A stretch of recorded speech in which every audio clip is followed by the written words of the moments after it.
Hello and welcome to ScamWATCH, your current source of news, tips and information about the scams and frauds impacting seniors, families, businesses and consumers on Vancouver Island. I'm Rosalind Scott, President and CEO of the Vancouver Island Better Business Bureau. And I'm Constable Catherine Colthart of the RCMP Financial Integrity Section in Victoria. This week we are talking about scams related to identity theft and tips on how to better protect your identity from being stolen.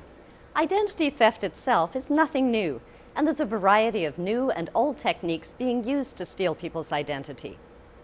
However, we found lately that there are a number of misunderstandings about what identity theft actually encompasses. A lot of people think that identity theft means someone is walking around pretending to be you.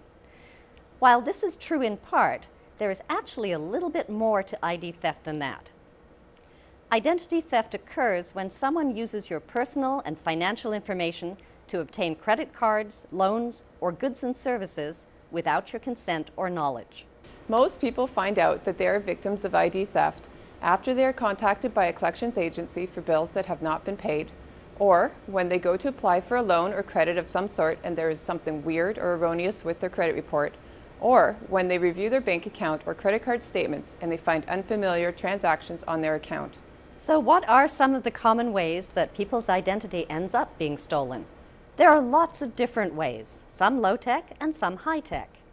Low-tech ways include stolen wallets, mail fraud, dumpster or recycle bin diving for receipts or account statements, telemarketing scams, and family, friends, and employees stealing bank account information. Unfortunately, most identity theft fraud takes place by someone you know. High-tech ways include brand spoofing and phishing scams. This is when emails, texts, or social media posts look like they're being sent by real businesses, but in fact just include fraudulent hyperlinks that direct you to fill out personal financial information online, or they provide downloads that install spyware on your computer. Skimming. This occurs when thieves install devices on ATMs and POS terminals to capture your debit or credit card information and personal identification numbers. Unsecure Wi-Fi networks. This is when the bad guy accesses bank account information online via laptop or smartphone using an unsecure Wi-Fi connection. Passwords and account information can easily be monitored by hackers on non-secure Wi-Fi networks. Data breaches, i.e. when a business, bank, government, or other organization loses or someone steals your private information. We've seen a number of examples of this lately at big-name retail outlets and government agencies. I think data breaches are the most frustrating way of having your identity stolen, because on an individual level, there's very little you can do to control the situation. Whether somebody's using low or high-tech methods to steal your information, there are, however, a few simple things you can do to help reduce your chances of becoming a victim. Keep private and financial information private. Always think twice about who you're sharing your SIN number, bank, or credit card information with. This information needs to stay as private as possible if you want to protect your identity. Don't just leave your purse or wallet lying around. Empty your mailbox in a timely fashion. Store private and financial documents in a safe, secure location, such as a locked filing cabinet. Regularly and responsibly shred confidential documents. And don't give out credit card, bank account, or password information to strangers soliciting by telephone. When it comes to high-tech attempts at ID theft, there are a few things you can do to protect yourself. Do not be lured into phishing or brand spoofing scams. Legitimate companies, banks, and organizations will not send you unsolicited emails asking you to update your account information and passwords. Make sure you have the most updated antivirus software installed on your computers, laptops, and smartphones. Become educated about the types of skimming practices and devices that are out there, and use caution when you are using an ATM or point-of-sale device. If using a publicly available Wi-Fi network connection to the internet, do not access bank account and other sites where private information is stored or where passwords need to be entered to access information. While data breaches are difficult to control, you can have some influence over what information you give out to businesses, agencies, and government. Before filling out any forms, paper copies or online, with personal information, be sure to ask how information is to be used, how it is to be stored, where it is to be stored, and for how long it will be kept. If you feel uncomfortable with the answers you are given, reconsider the level of detail you are willing to share.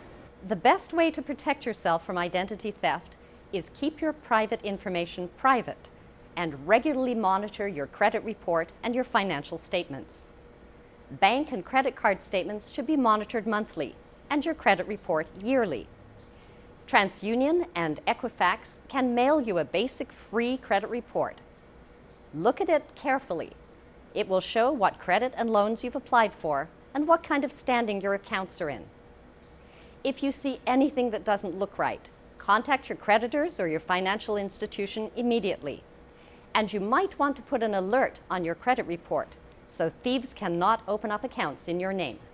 And if you find for any reason that you have had your financial information or identity stolen, be sure to contact your local police immediately. Reporting the fraud to the police can be crucial to recovering from identity theft because many creditors and financial institutions require you to document facts and agree to cooperate in investigating the crime before they will reimburse you. Having a police report can also be helpful if you have to prove at some point that you are the victim rather than the criminal. Recovering from identity theft can be a costly and time-consuming endeavor. However, those victims that regularly monitored their accounts typically experience the least amount of financial harm.